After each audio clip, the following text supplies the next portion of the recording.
Hey, Calvin. Hey, Michael. Good to see you. Good to see you as well. You Think we ready to both. do this? I'm ready to do this. We've both been on the road. We're both back at home, which is great. I know. 4 days in the car, two cats and a dog. It was a good time. Oh wow! I didn't have the cat and dog, but we were definitely in the car for 4 days too. It's all about the kids. You got to do what you do for your kids, right? Believe me, it's an investment well made. It is. It is. Yeah, Cool. All right. Ready to kick stuff? I'm ready to go. Let's do this. All right. Hello and welcome to Python Bytes, where we deliver Python news and headlines directly to your earbuds. This is episode 492, recorded August 18th, 2026. I'm Michael Kennedy. And I'm Calvin Hendricks Parker. This episode is brought to you by Logfire. So thank you to Logfire from Pydantic. Check them out at pythonbytes.fm/logfire. It's about observability for your AI apps and beyond. I'll tell you more about them later. Connect with us on social, links on the website. Be part of the live show. Check it out on the website, pythonbytes.fm. It's live. And we have a really cool newsletter that we send out mostly every week with all sorts of extras. So you can sign up there as well. Just visit the website, click the newsletter, do the thing. We'll keep it private and not abuse it. Speaking of abuse, We're good people. You're good people. Let's make sure we keep people safe, Michael. exactly. Sometimes you can have nice things on the internet.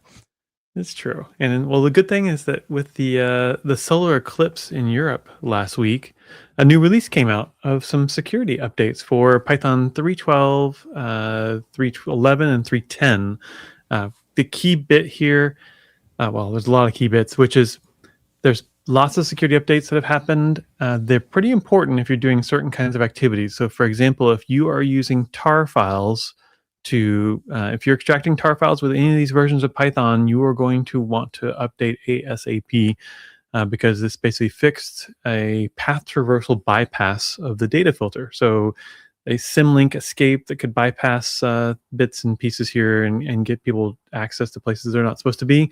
Kind of important. Now, the important bit here is that this is only a source release. Is a source release only. If you want to upgrade to these versions of Python, the 3.12.14, 3.11.16, and 3.10.21, you are going to have to download the source tarball or patch your existing build process to get these released into your production environments. But if you are on these versions, you're going to want to get those things patched. I mean, it's nice that these are in security only fix mode. There's not a binary version. I have to use this. There is not a binary version of these been released. These are in security fix only mode. I mean, hopefully you're getting into Python 3.13 and 3.14 as they are the current releases. It's nice that the community supports these versions that far back. I don't know when 3.10 was released, but it was quite a while ago. And you've got to be able to stay on top of these. This is in your hands now. This is kind of more of a do-it-yourself, but at least the fixes are available. So tar file is a big one. There are 4 fresh CVEs that are being covered by these fixes here. One of them is for the sourceless file loader. The other one is the cookies morsel, which there's basically a couple fixes in there on that. And then the FTP lib, FTP CP. So there's also a bunch of denial of service type fixes, some cleanups in HTML parser, config parser, the Unicode data normalize, element tree XPath bits. There's some header injection fixes. Again, just lots of cleanups around the edges. Michael, have you ever used the web browser module from the standard library? I'm learning now. There's a web browser module. There is a web browser gosh. module. It allows you to pop a web browser. That's pretty handy. I've used it for a couple like little demo-y type things, but there was a allowed control character in there that would have caused an action prefix bypass. So if folks were sneaky and knew those things existed, they could basically jump in and bypass some of these security controls. The HTTP client also now caps chunked trailer lines and the 100 responses to 100 each. So a hostile server could previously hang a client, even if you had a socket timeout in place. So lots of memory safety stuff, lots of other little cleanups. Again, it's a pretty sweeping set of security fixes, and they chose to release it now because it's as good a time as any. There's no set schedule for these specific releases on these older versions of Python. Excuse me. But it's good we've got people watching our backs and making sure we stay secure out there. Like you say, you can go look at the release notes. There's a ton of fixes in here. It's a really long set of releases and fixes that went into us. Thanks to all the Python core devs and volunteers and people submitting patches. I'm sure some of this stuff probably came out of the new models that are able to detect these kinds of pieces, but obviously humans are putting the pieces into place. So go be safe out there, Michael. And upgrade your Python. Something I'm worried about. Yeah, I mean, upgrade your Python, please. Here's also one of those reasons why you kind of want to stay on top. Yeah. Of having a fairly new version. I know people are like, oh, we're not going to touch it, and hey, it's 3.8, but it works. It's like, yeah, but when this kind of this stuff comes out of the blue, you're all of a sudden scrambling to get your app to run rather than just a point release. Yeah, it's hard to argue for the old stance of like, well, just because it works, it should just stay in production, or even if it's behind a firewall or behind some kind of level of protections. We've seen that these models can now chain together multiple vulnerabilities to get access to spaces they weren't supposed to get access to. All that's required at this point is setting good goals for the agentic AI tools, and they can get around a lot of things if they're given unfettered access, well, even not unfettered access, even if they're sandboxed in, they could still do this. So keep up to date. Again, this is a reason for staying on the latest released version of Python, but the community does support back patches. You just got to go build them yourself. I'll have more on that later on the building part. Maybe. I'm so yes, but maybe. Maybe. What do you got, Michael? My favorite way to install Python is UV Python. Oh, no kidding. Install, right? And I just upgraded it. You got to upgrade to get the latest. It's just kind of odd. It doesn't. Oh, they've got someone's got built packages in there. 3.11.16. Ooh. And 3.12.14. That looks like they packaged it into Python build standalone. That's nice. Well, it's good to see the Astral folks not have to got our build back. Yes, obviously. That's a theme, right? It's definitely a theme. Well, there you go. If you're on this older version of Python, you might need to just go upgrade to UV at this point and save yourself some headache. Yeah, absolutely. You could technically just use UV to manage your Python and still, I don't know. Yeah, you don't need it. You don't necessarily. Right? Yeah, you can do the rest the way you're currently doing it. Right. If you're gonna jump in there, you might as well modernize and fix. You're already in there. You're already doing it. You're already in there. Okay. Speaking of, you gave a quick shout out to give an AI agent some kind of go find bugs, and I 100% agree. You and I both likened this to running a linter for the first time, and you're like, there's 1,000 errors. Oh my God, it's so much. Yeah. Right. So stay on top of these things, but these tools are causing some places a ripple, other places a tidal wave, and Codeberg is one of those places that I don't know. Like, I'm not sure how to feel about Codeberg. I, in principle, like it, but I think people want Codeberg to be more than Codeberg wants to be. Let's say that. So what the heck is Codeberg? What is Codeberg? It is a GitHub alternative, let's say. Okay. Evolved out of previous attempts to create a GitHub alternative. It's a nonprofit, community-led effort with a democratic process that provides services to free and open source projects, such as Git hosting using Forgio, Pages, CI/CD, and so on. So it's already got this restriction like, hey, it's only for free and open source stuff. It's not for just general paid software, private repos, and so on, right? Fine. So that's kind of its mission, and that's what it is. But a lot of people are looking at GitHub going, I mean, just yesterday GitHub was down. I'm like, oh man, I guess I'll try this PR again in a half hour because it couldn't load the PR stuff. And then I just got the unicorn, which kind of feels like it's supposed to be amazing, but it's a bad unicorn. Should have like a leather jacket and be smoking or something. I don't know. Yeah, no, kind of the fail whale of GitHub. Yes, exactly. And there might be people out there that don't know the fail whale, but oh my gosh, that Twitter went down bad in the beginning. Yeah, so it's like the fail whale. Early days. But right now, I just pulled this up, and at the top of the Codeberg page, at the time recording. Yeah, the number 2 is interesting. they're just like, there's stuff we don't want here. And we don't approve of it, and it needs to get the heck out. Even if it is free and open source, it still needs to get the heck out, okay? So I feel like this was just, there's stuff we don't like, let's get it out. And that the number 2 you pointed out, laughed at, is like cryptocurrencies projects are no longer allowed. And like, I'm fine with that. Like, whatever. Okay. If that's your mission to just not have that kind of stuff, I'm here for it. Like, cryptocurrency is weird. I'm not 100% against it, but it's just... I'm not either. So that's why I thought it's kind of weird. There's definitely some opinions here that had a thought process going on behind them that we're not seeing the full story. I guess we can go view the full change, but... Yeah, but this first one is quite weird. It says LLM-generated content is being restricted, more specifically, if you have a project that they somehow decide they believe it is majority LLM, banned. Even if it has been here for a long time and has gotten a lot of attention and a lot of, maybe even wrote it by hand to start, but then you do like some mega refactoring that touches every file, banned. So you may like that, you may not. Seems extreme.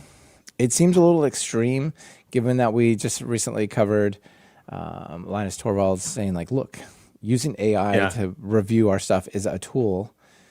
It feels a bit myopic to me. And fine, like I said, this is their project. They can do it, but people have thoughts. People have a lot of thoughts. Wait, Armin has a thought? Could you imagine? Armin Ronacher has a thought. And he wrote, and the reason a lot of people have thoughts is they were like, I would just love a GitHub alternative. Like, for different reasons. Some people are just like, I don't like the way GitHub works. It's been down a lot. Other people are like, I want a European company, not just an American company, to kind of be a first-class player in this space, right? And whatever, like, all those people are like, but Codeberg is now broken, so that's out. And that was my hope, right? Like, Obi-Wan, you're my only hope. Oh, Obi-Wan doesn't like LLM content. Well, I guess he's out. Anyway, so Armin wrote an article called Codeberg Divides, and it says they changed their terms of service, as I said. They're entirely within the rights to do this. It's a democratic process, but democracies don't inherently make good decisions. That's what it's saying, right? So GitHub's never been democratic, and it's, there's plenty not to like, but as a core piece of infrastructure, it's been reliable, right? So I don't know. How do you even enforce this majority? Like I said, if I have a project, let's say a web app that uses some CSS front end, and I ask AI to change the CSS front end around, even though I wrote all the code, all the back end, it's in the diff perspective, chances are it's going to overwhelm the back end amount of code if I have to have it rewrite every bit of HTML because it's grid versus flexbox versus whatever. This is grunt work stuff that the AIs can be directed very easily to take care of for us as humans. Yeah, and so I mean, here's the sort of the thoughts. Like, it's a real shame that open source and free software communities are splitting this deeply over LLM and agents. They're, as just we all already acknowledge copyright issues, energy use, those kinds of things, but it's also just how software is being made, right? And people projects are going to need to figure out how to coexist. And here, if you want GitHub to face true competition, this is not it. Yeah, this is not going to work. Michael, I got an idea. Okay, we're going to do a blockchain project to host a GitHub alternative that is a distributed autonomous organization. And it's going to have like smart contracts and rules. We're going completely the other direction from Codeberg. You're making my ears hurt just a little bit with that word.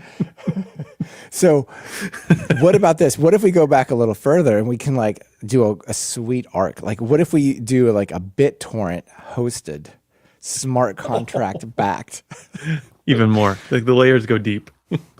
So, but, the decentralization aspect of BitTorrent totally makes sense here. I think we could make this go. No, we could totally make it go. All right, so that was Armin's thought. I wish this was more forward-looking in a place that we could depend on rather than a place that divides and just kicks a bunch of people out. Now, one of the reasons I'm sure they did this is Well, these AI things use 20 times as much resources. Yeah. Yeah. Okay. So I just searched for the terms to see kind of, Codeberg terms, and I came up with this website. The domain is amazing, but it says, Oh, wow. I asked literally just for the terms of service of Codeberg, and the first thing that comes up is, I regret migrating to Codeberg. And this is actually a really interesting and well thought out article. So this person just recently left GitHub and moved all their projects over here because they're like, GitHub is kind of getting clunky, and I have just pure open source and so on.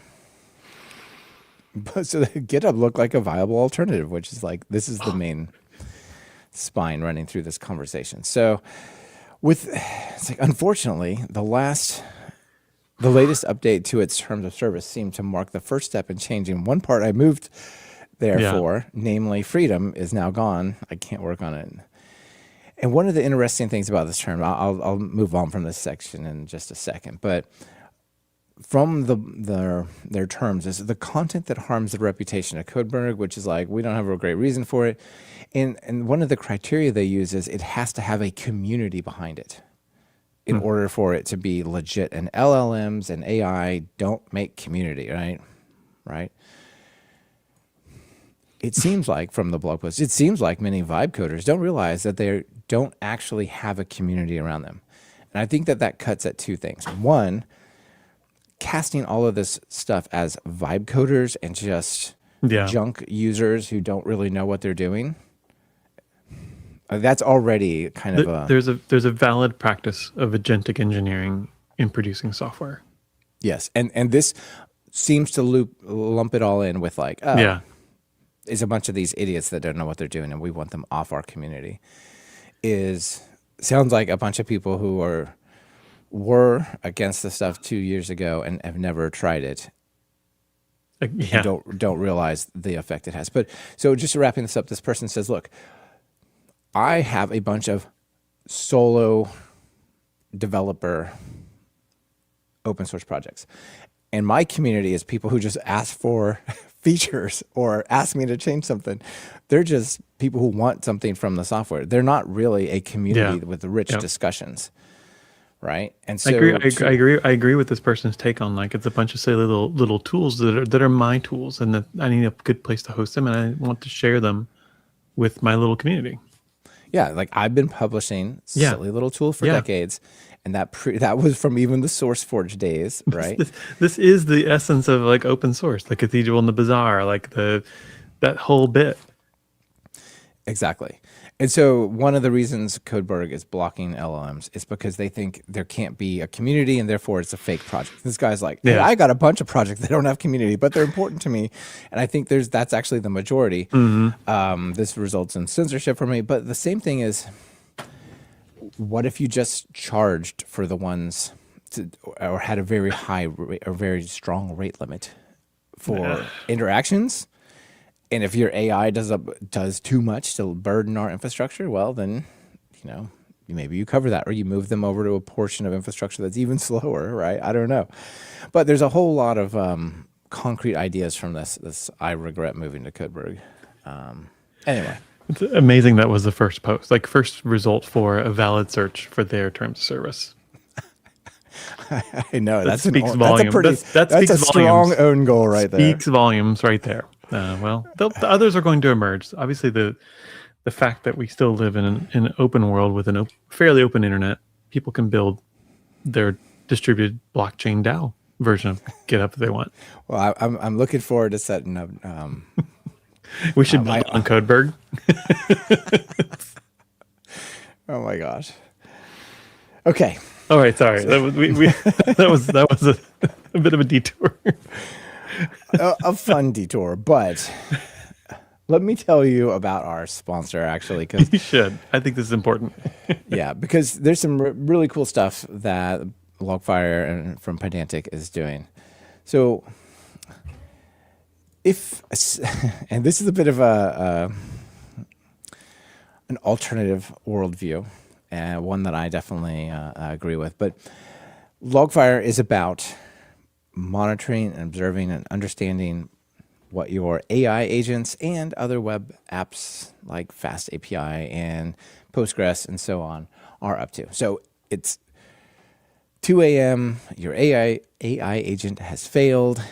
Why? Was it the model, a tool call, the database? Most observability tools can't tell you because they only see part of your stack, like your web stack or something. Pydantic Logfire sees all of it. One trace across your agents, LLMs, APIs, and database. Down to the infrastructure, services, Kubernetes, and hosts. It's built on open telemetry with SDKs for Python, TypeScript, and Rust. And it works with any OTel-compatible language. Every prompt, token count, cost right next to your vector searches and API calls. You query everything with Postgres compatible SQL, and you can give that to your coding agent through the Logfire MCP. So stop guessing, read the trace, Pydantic Logfire. AI is still just engineering, as we said. So visit pythonbytes.fm/logfire today and sign up. You'll get 10 million records for free every month, no credit card expired.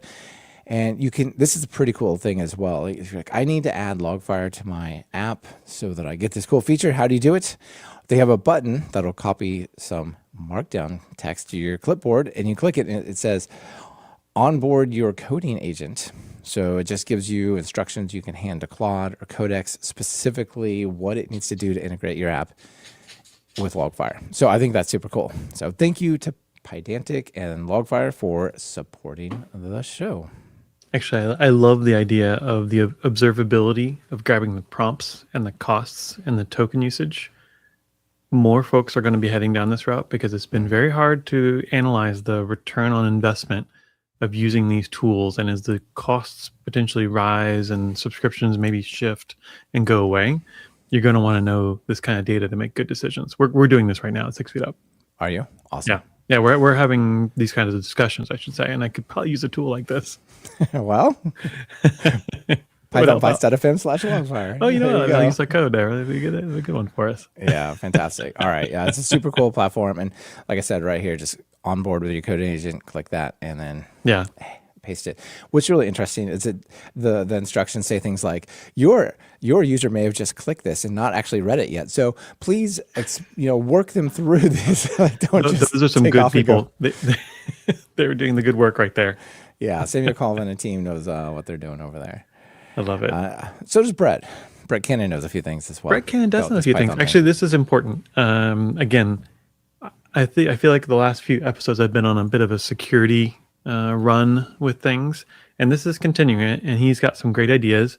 When he was writing his nomination post for the 2026 Python Packaging Council nomination or elections, part of his pitch why he should be there is we need a secure supply chain for the Python ecosystems around building reproducible builds. And so right now, we don't have technically reproducible builds on PyPI, but they're not far away. There's he identified 3 gaps in the current process to get us to a point where we have basically the design goal for him is 0 friction. Can producers upload something to PyPI? They shouldn't have to do anything, and all the work lands on the build backends and installers to track and trace and allow you to know where your software came from that you're installing. We all are aware of the light LLM exploit that happened back in March, and part of that was because of a supply chain injections into the build process. The other one here is he mentioned SolarWinds, that SolarWinds attack from a few years back. Again, a supply chain injection during the build process. So gap number 1 is nothing right now records the source code, where the source code distribution came from. So if you add in a JSON descriptor, it can capture, when you install it, where it's from, what Git repo is the canonical source of truth for that code. That's something that'd be very important for you to know if you're going to go back through and do an audit of the tools or the code and dependencies that you have into your build process. Interesting. So you might be able to have another tier of trust than just it's on PyPI. But yeah. Here's how it's built. Yeah, exactly. And if you combine those with the PyPI 2-factor and security measures that they've been putting in place, this gives you a little more comfort with where something came from. Gap number 2 is during the build, in the build tools and during the build process, having a software bill of materials, so referred to as an SBOM. We can do this with PEP 770, has a convention for this. Software distributions can't because they're a tarball plus like some package-info stuff. So if you have a wheel, you can basically enable this already. So the first 2 things, very little friction. A file that describes where your GitHub repository is. The second one is using wheels and PEP 770 to have a software bill of materials in there. So either don't use sdist or move to like the sdist v2 support for this.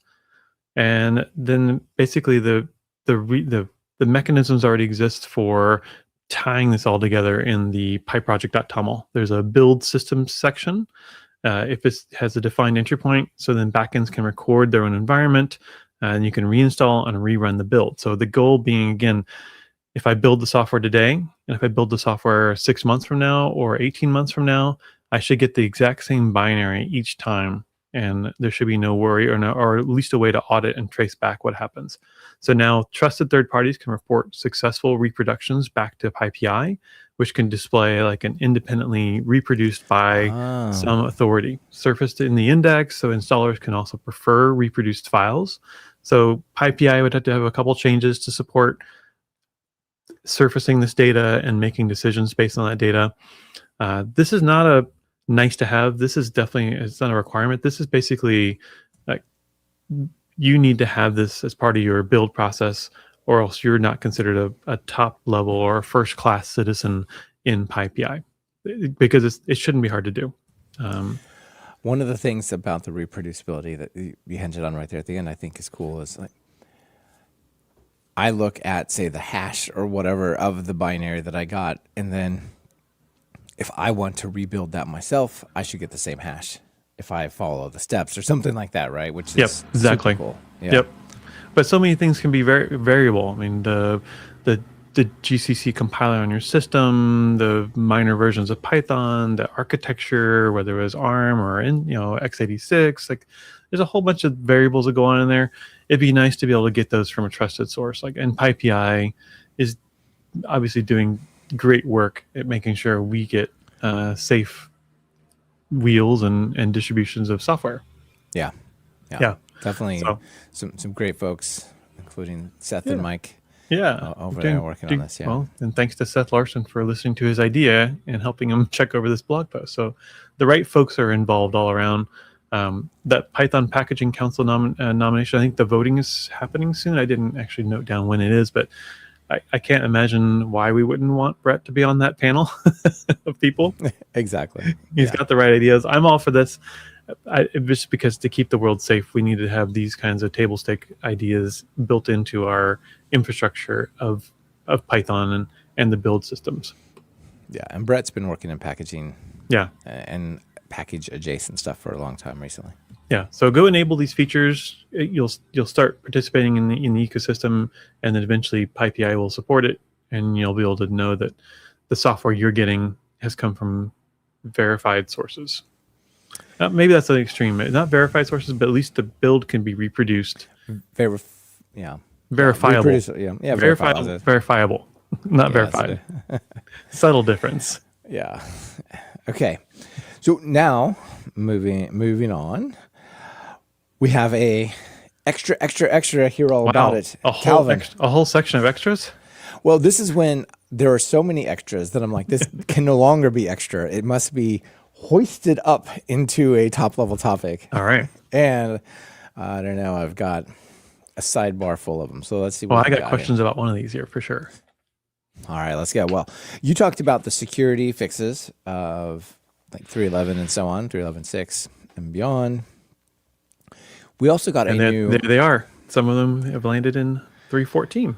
Yeah, so 3.14.7 is out. And sometimes these are like, we've changed some minor setting or whatever. This is a proper release of Python. And I know it's mid-August, and in a month and a half, we're going to have 3.15, which is very exciting. But there's a couple interesting takeaways here. Plus, you should just install this. So under security, like it doesn't fit on my screen, the number of single sentence things fixed. So that alone tells you maybe we should pay attention. So like here, for example, the one you talked about, GitHub 151987, the tarball extract.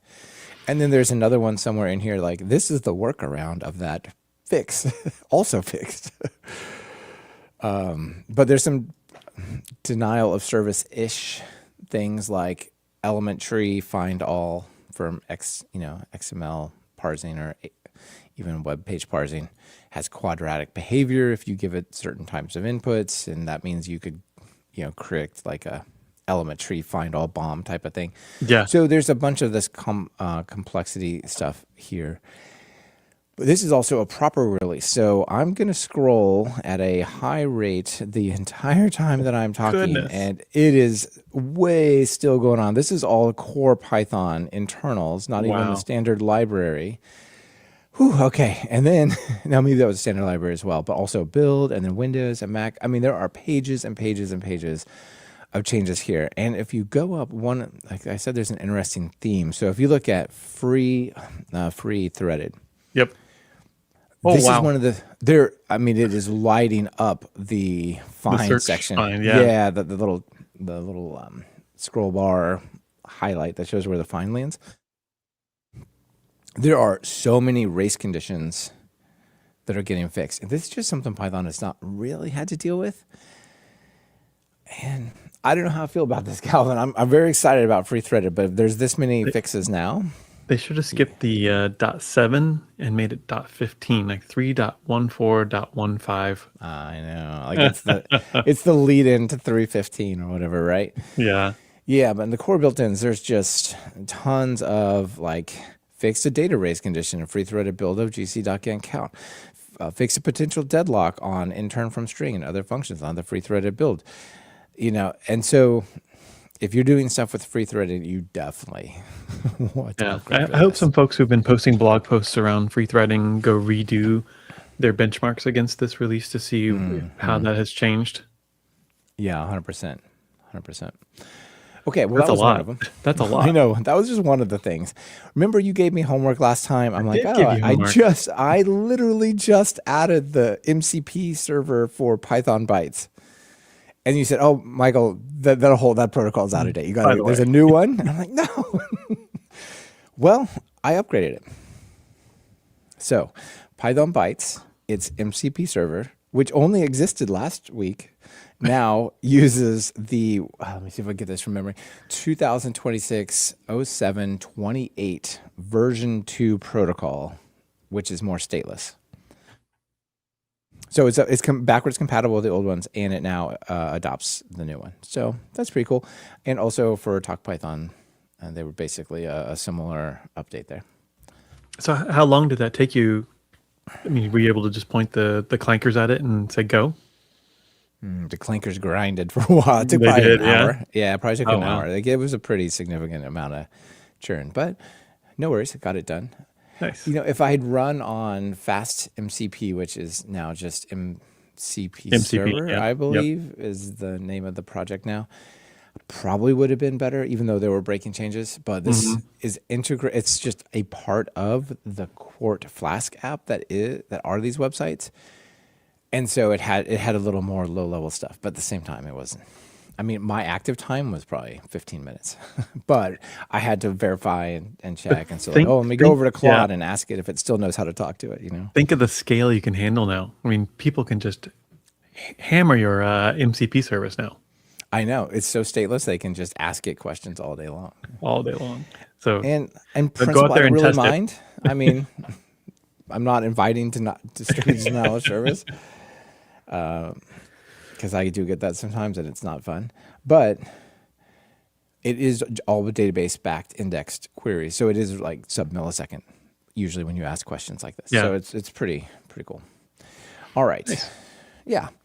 Remember we talked about AgentsView? Yes. I believe you brought this up, and I'm like, it's been a hot topic the last 2 weeks. So crazy that on my M5 Pro MacBook Pro, I see some portion of my work and projects reported, and then I go to my Mini and I see some other portion, the complement of my work reported, and then I'm like, well, I finally set up Postgres sync, which is really cool. So if you set up this Postgres sync thing, you just get a web page that you can host. I'm hosting on Tailscale, super private behind all my stuff. Nice. And then that gives you a unified view. There's just a little daemon sort of thing that runs on each machine that just, normally it's running on SQLite. It just looks at SQLite, goes, what's changed? And it just pushes those changes and merges them on a Postgres thing that's running in Docker on my Mini behind Tailscale. I have a question for you on that, because we're using AgentsView a little more to help with that analysis and looking at our usages of models. The Postgres sync, could you have multiple users Yes. push into it? Because that's exactly what I think I want to do. The one thing to be a little careful of, and I kind of would like to just say, could we just not put this data here at all, is it syncs the actual chat conversation, the chat log. The sessions, because you're getting the full fidelity of the AgentsView, but in a centralized spot. Yeah, I mean, it is cool that you can go and do things like hit Command K and then do vector and semantic search across your work. But at the same time, the more people send all the data's in one spot. It's plausible that you could write another script that just deletes that data. Yeah. After, right, like just goes and just zeroes it out. It goes, there's actually 0 words in this, even though the token count was recorded and so on. I haven't tried that, but possible. I like the fact you can do I guess it even mentions there a team dashboard. Yeah, exactly. And I'm a team of one for this, but I'm still working in 2 places, and I need it because otherwise it doesn't work. Yeah. Yep. I got the same. I'm going to set that up. All right, let's carry on this order. Like I said, this is why this had to be promoted. Brian Ocken. Hey, Brian. Hey, Brian. He had talked over last year on the show about working on lean TDD without the waste, and sort of redoing that. And he has just released the Audible version. How cool is this? I like that. And it's him narrating it too. So if you missed Brian's voice from this podcast, you can go over and listen to him read the whole book to you. It's pretty wild. Like, this is Audible. And then and it's Brian. Yeah, it is Brian. And he did a really good job. It sounds, professional and great, and I very much like it. And I know that when he was working on this book, one of his goals was to not make it too overburdened with code samples, such that it could be an audiobook that is actually worth listening to. So link into that, check that out. 2 more things. These have to do with TalkPython courses. So I talked to someone recently who wanted to take a course from TalkPython, and they said, well, this is really great, and this is exactly what I want to take, but it turns out our company or our organization has some subscription to some other junkier Python training thing that I don't want to use, but they said if they're going to cover it, I have to use their Python thing, not some other random internet thing that who knows what it is, right? So I thought, well, that's not right. Shouldn't people be able to, if you're a company, get a sense if this is a good thing for your company? So if you work for especially a large company, this falls into that category, I have a program that I set up for you called a free Python training evaluation for teams. So what it is for up to 15 people, they get complete free access to one of the TalkPython 60 courses. And then you can go through it, and then that team can report back like, hey, was this worth doing? Should we maybe bring TalkPython as a vendor into your company? You get a really nice dashboard of how all your students are doing going through the course. Oh, nice. And yeah, so who's redeemed the seats? Are they finished? Like all that kind of stuff. You can download updates and so on. No MCP server, though. Not for this. Not for this. But you could download the CSV and then go to town on it, right?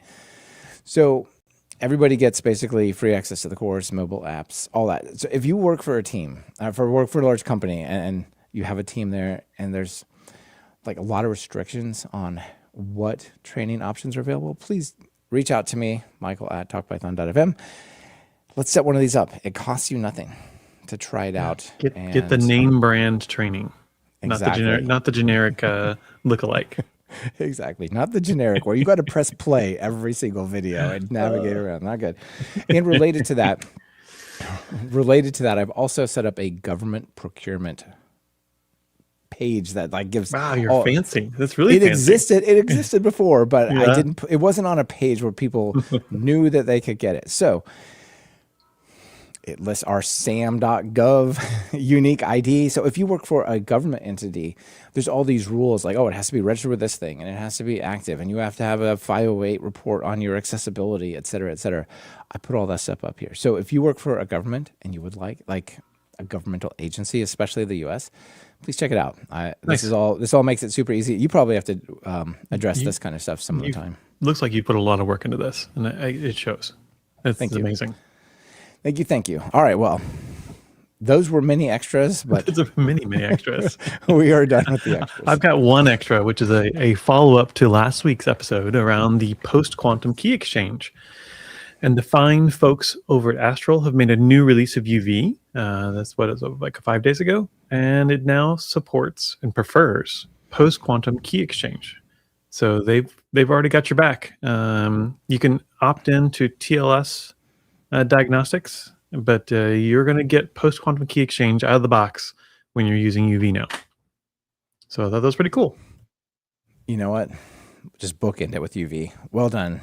Well done, Astral. OpenAI team. Right. Yeah, that's awesome. So far, they're still doing, again, the good work. I appreciate what they're putting out there for the community and keeping, staying on top of this. Like, that's really cool that this we went from 1 week being announced to next week it's in use and you're getting it. Yeah, that's super cool. And I do think they're doing a great job. So, yeah. Yep. So grab the latest version of UV. Yeah, I love it. All right, are you ready for a joke? I'm ready for a joke. Close it out. Let's do it. This joke is called "Beware of Dog." Oh, we've all seen the dog. Yeah, Mushu made his appearance last week on the show. Yes, exactly. We've all seen the signs.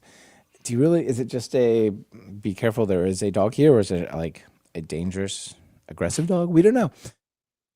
But this one is aggressive. Oh, let me tell you. So there's a big sign that says, "Warning, beware of dog. He uses Kali Linux."